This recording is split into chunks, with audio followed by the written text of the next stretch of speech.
His Kripanidhi Prabhu. Kripanidhi Prabhu, the person is never stop. He always preaching, distributing, Sankirtan. He always fired up. And he joined in the movement 1972. And Canada or USA? US.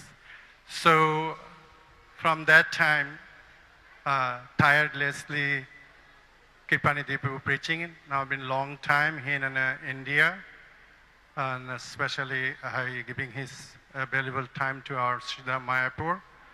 So we have with us his guest Kripanidhi Prabhu. We're going to hear from him. Thank you. Hare Krishna. Hare Krishna. Thank you very much for inviting me to this glorification of Bhakti Charu Maharaj on his appearance day, 79 appearance day. So I was called to New Delhi in 1983 to run the Delhi temple.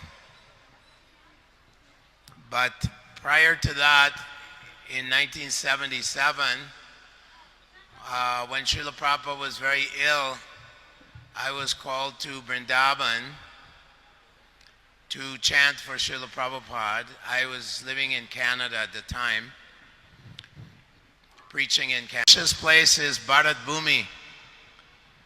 And of all those auspicious places in Bharat Bhumi, Nadia is most auspicious. So those who are born in this Nadia area, in West Bengal area, this is a very auspicious birth. So Bhakti Charu Maharaj was immediately taken into Srila Prabhupada's, into his inner circle. So when I was in Vrindavan with Srila Prabhupada, Bhakti Charu Maharaj was his personal assistant. He must have been born in a very aristocratic, very refined situation here in West Bengal, because he's very, very soft and gentle with everyone. And I would say that he's one of the jewels in Srila Prabhupada's crown. If Prabhupada had a crown or a necklace of jewels, Bhakti Charu Maharaj was very unique in his compassion and dealings with the devotees. He was very, very compassionate and very concerned about how he dealt with the devotees, always trying to help devotees. And he was a sold-out soldier of Srila Prabhupada. So in New Delhi, Bhakti Charu and myself, we would go and cultivate wealthy people. There was one gentleman, he had been educated in America, and his father owned a chain of hotels in India and Nepal. And he had met devotees in America. But this person was very, very sensitive person. And he was very suspicious of devotees trying to get money out of him. So when we visited this person, Bhakti Charu Maharaj would never ask him for anything, simply cultivating, giving him his compassionate and soft and gentle association. In this way, he won over this gentleman who eventually took initiation. And this is how he dealt with wealthy people, in a very, very cultured, very compassionate, very gentle way. And those people would become obliged to him, and then they would offer to, give some of their wealth to the mission of Lord Chaitanya. During the 80s, of course, the movement went through some struggles. Leaders were having problems, and there was a large property in France that was about to be lost due to problems with leadership.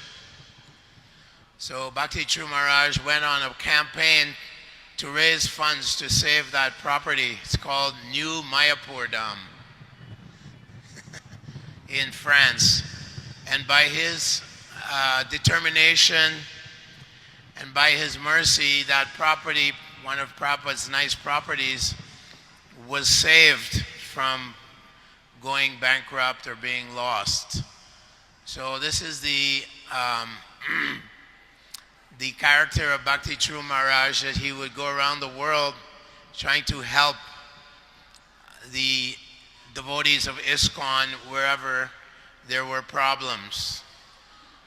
And he would always encourage devotees in this way. Myself and Bhakti True Maharaj, we were very close. We were kind of very, very like brotherly with each other.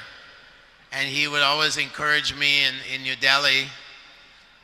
Although I was the president, I didn't like to manage it. I didn't like management. I was involved in preaching at IIT Delhi, JNU Delhi, University of New Delhi. I was preaching to the young people, youth. And Bhakti True Maharaj would always encourage me, although management was not my strong point. He would always encourage me to maintain my preaching spirit. And we had very nice association together. He was a person that had he was aniha. He wasn't a materially ambitious person. He just exhibited this love for Srila Prabhupada. He had so much love and devotion in a very humble way for Srila Prabhupada. And this is the main ingredient required in this ISKCON movement, is this love and devotion for Srila Prabhupada. Nothing else matters. Because if we love Srila Prabhupada like Bhakti True Maharaj does, then our life expectancy as devotees will be very long. Many people have come to ISKCON, as Bhakti True mentioned this morning in his class. Many people have become big leaders. But in order to love Srila Prabhupada, we always, like Bhakti True Maharaj, maintain a mood of humility and maintain a mood of compassion for all the devotees. Always feeling empathy and love for the smallest, tiniest devotee in the movement, the one who's just joining, who is maybe cleaning the kitchen, doing some menial service. Bhakti True Maharaj never exhibited any kind of arrogance or superiority in his dealings with devotees. He just showed a lot of love and compassion from his gentle heart. So I have a special place in my heart for Bhakti True Maharaj as his god brother, as an old friend that we went together in adventures preaching in New Delhi. In those days there were maybe 15 temples in the whole of India, maybe less. So at that time it was a time of building up the yatra, the Indian yatra. And so we did that in New Delhi together. And he was always very, very supportive and very encouraging to me. So today, I pray for the mercy of such a gem, such a diamond in Srila Prabhupada's treasure house. I pray for his mercy and blessings from wherever he is, either preaching Prabhupada's mission or in Goloka Vrindavan. I pray for his mercy, and I pray that he may give his mercy to all devotees here on this planet. Thank you very much. Hare Krishna.